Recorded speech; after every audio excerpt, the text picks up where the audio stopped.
Welcome to Notes from the Edge, where we have the conversations we should have been having all along. We talk about the things that we're not talking about. I'm your host, Lacy, writer, trauma educator, executive advisor, and author of the upcoming memoir, Notes from a Certified Mad Woman. Welcome to the Edge.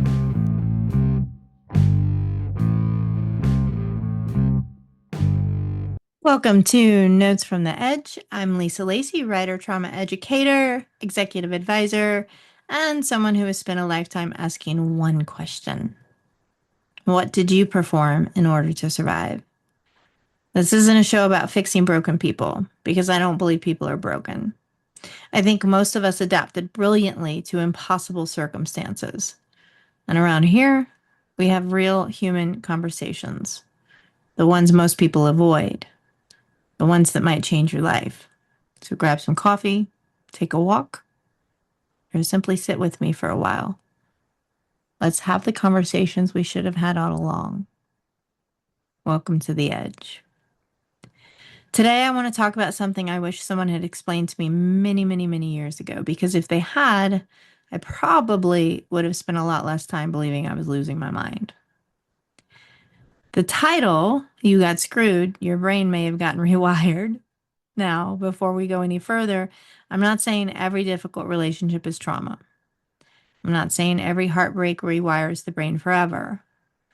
But when you experience repeated betrayal and chronic manipulation and abuse and gaslighting and emotional neglect and infidelity and a toxic workplace and medical trauma and years of living in survival, it may just change your brain.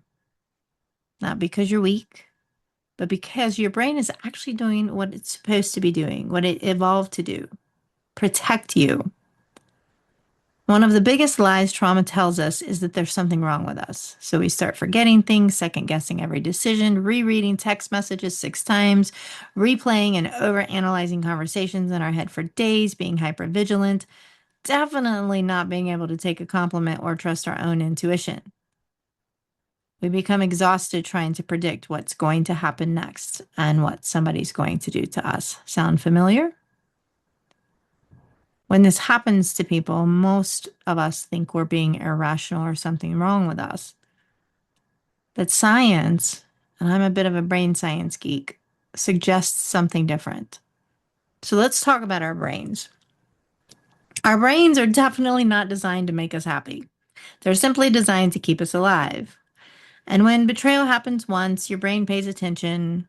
But when betrayal happens repeatedly, it starts changing the way it processes seeing the world. Researchers studying trauma have found changes in several important brain regions. The amygdala, your threat detector, becomes more reactive, so it senses danger sooner, sometimes even when there's no danger. The hippocampus, which helps organize memory and distinguish past from present, can become less efficient under chronic stress. That's one reason traumatic memories can feel like they're happening now instead of years ago, or you replay them.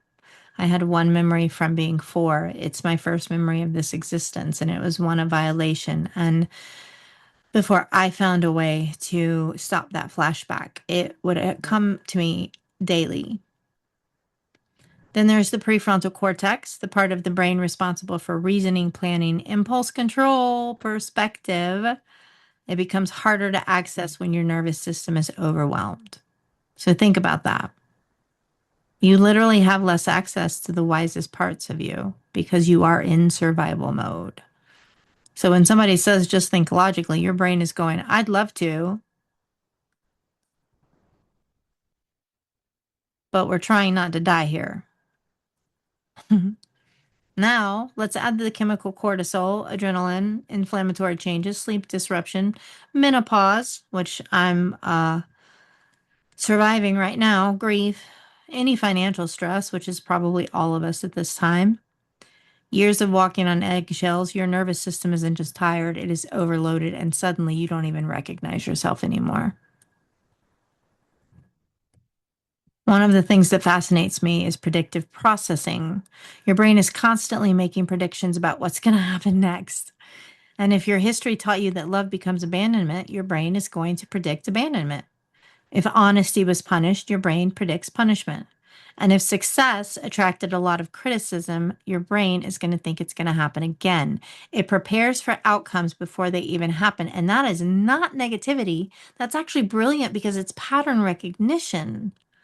The problem is sometimes your brain keeps using an old map long after you left that battlefield. I want you to hear this. I want you to hear this very carefully. You are not crazy. You are wonderfully adaptive. Your nervous system learned lessons and they kept you here. You survived. But some of those lessons may now be keeping you from fully living and getting out of that survival mode. And both things can be true at the same time. You know, people ask me, I know this intellectually, but it doesn't change. I can't apply it. Insight isn't integration. You can understand trauma and what happened to you all day long and still have a body that reacts before your brain catches up. Healing isn't about changing thoughts. It's about creating new experiences and teaching your nervous system we're safe now. It's over. It's over. And you have to do it over and over and over again. So where do we begin? Not by forcing us to trust or pretending that we're healed or shaming ourselves for being cautious. We begin with curiosity and we stop asking what's wrong with us because what happened to us taught our nervous systems to respond this way. Explanations are not excuses, and these questions change everything. Second, noticing your triggers. I don't like that word. I like the word rewounding without judging them. Those are old wounds. They may get ripped open. That's not evidence that you're failing. It is data. It is information. It is your body saying, oh no, we've been here before. Thank it and remind it that this isn't then. This is now. Third, borrow regulation before you demand transformation. Breathing, walking, bilateral movement, gentle movement, music, nature, safe relationships. Yes, laughter. These are not luxuries. We must have them. They are biology. What do you like to do and how long has it been since you've done it? Fourth, practice keeping small promises to yourself. That builds self-respect and self-trust again. Not the giant ones, just the tiny ones. Drink the water, take the walk, send the email, go to bed on time, wake up when you wanted to. That becomes evidence and builds self-trust. Remember this. Healing is definitely not becoming who you were before. It's becoming someone who no longer needs betrayal to define you. And that's different.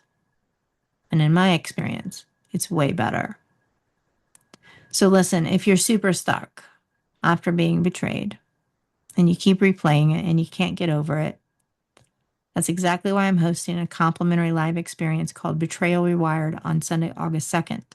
This is not a webinar and it's not a workshop. It is a live experiential moment in time. We're going to look at how betrayal changes the brain and nervous system. And we're going to have some practical evidence-informed tools to shift the survival patterns in real time. They work fast, trust me. We'll use a lot of stuff to get you there. Registration is complimentary to kick off the live experience series, and I'd love to have you there. I hope you join us.